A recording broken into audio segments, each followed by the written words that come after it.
Hello, and welcome to the latest edition of the Doppio 5, where we look at 5 themes, events, and findings from the digital grocery industry that you need to know.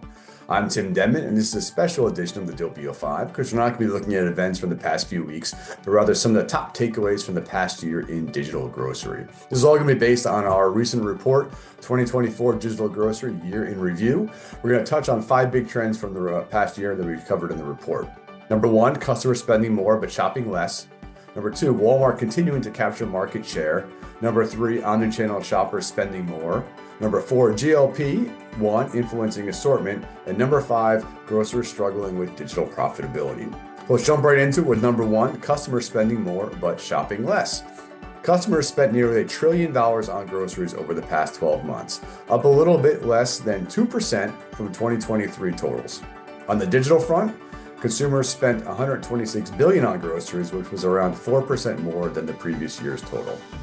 When digital grocery spending has increased, average basket size growing by nearly 1% to around $170 on average, many customers actually placed fewer digital orders in 2024.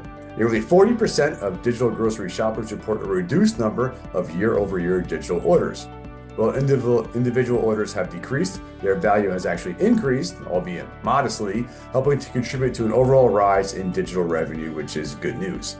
Further good news, at least for those grocers that consistently meet consumer demand and provide a meaningful experience, 67% of digital shoppers report that they spent more with their preferred digital grocer in 2024. As always, building customer loyalty is the key to success. Number two, Walmart continuing to capture market share. Walmart has long been the king of retail, we all know that. With its low prices, massive assortment, and enormous presence, it is the go-to retailer for millions of shoppers in heavily populated areas as well as rural settings. In fact, in the US, 90% of the population lives within about 10 miles of a Walmart location, making the big box giant ever present in shoppers' lives. The retailer's commitment to grocery has only grown over the years. Walmart has expanded its assortment, including fresh food footprint that rivals many of the grocery-only competitors. In addition, its digital capabilities are segment leading and earning fans at a staggering rate.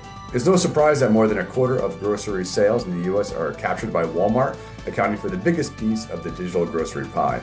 Looking back just 2 years ago, Walmart was in third place in digital market share, trailing the national grocery brands and third-party fulfillment providers. This year, however, it claimed the top spot, taking over the national brands, and is projected to own more than 40% of the digital grocery space by the end of this decade.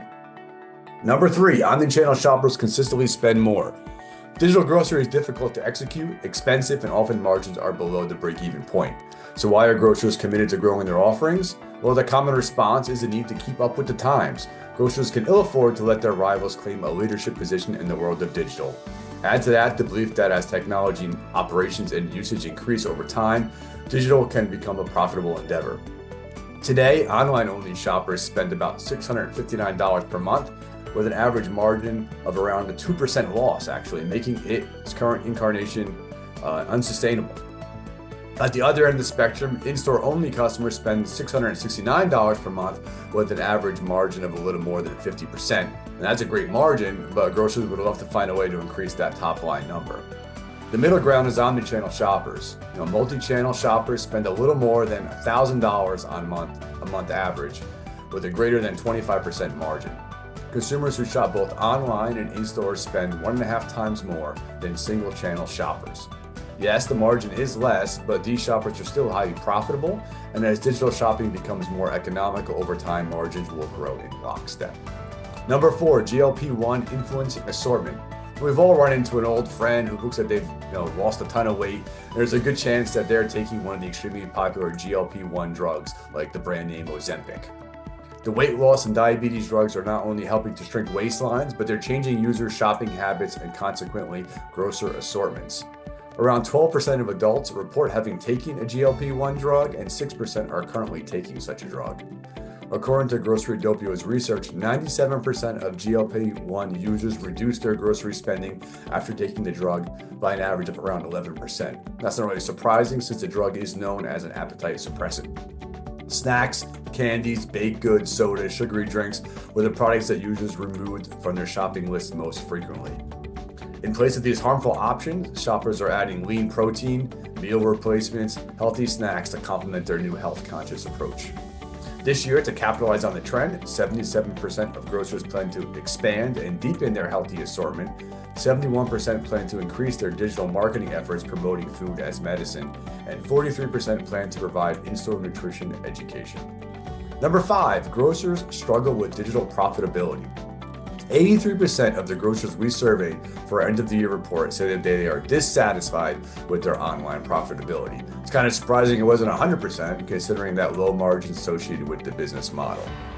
The necessary tech infrastructure, staffing requirements, last mile fulfillment costs, and other associated overhead make digital grocery an expensive undertaking. Grocery is already famous for slim margins, but when digital challenges are added to the mix, margins often go from slight to non-existent. Currently, more than half of grocers report losing money or making less than 10% average margin per online order. But there is cause to be optimistic. Over the past 3 years, the losses associated with delivery, website pickup, and overall digital orders have all decreased.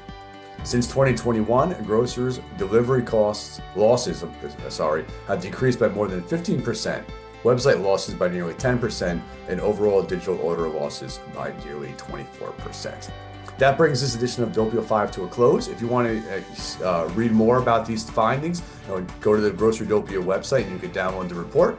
Until next time, thank you for watching.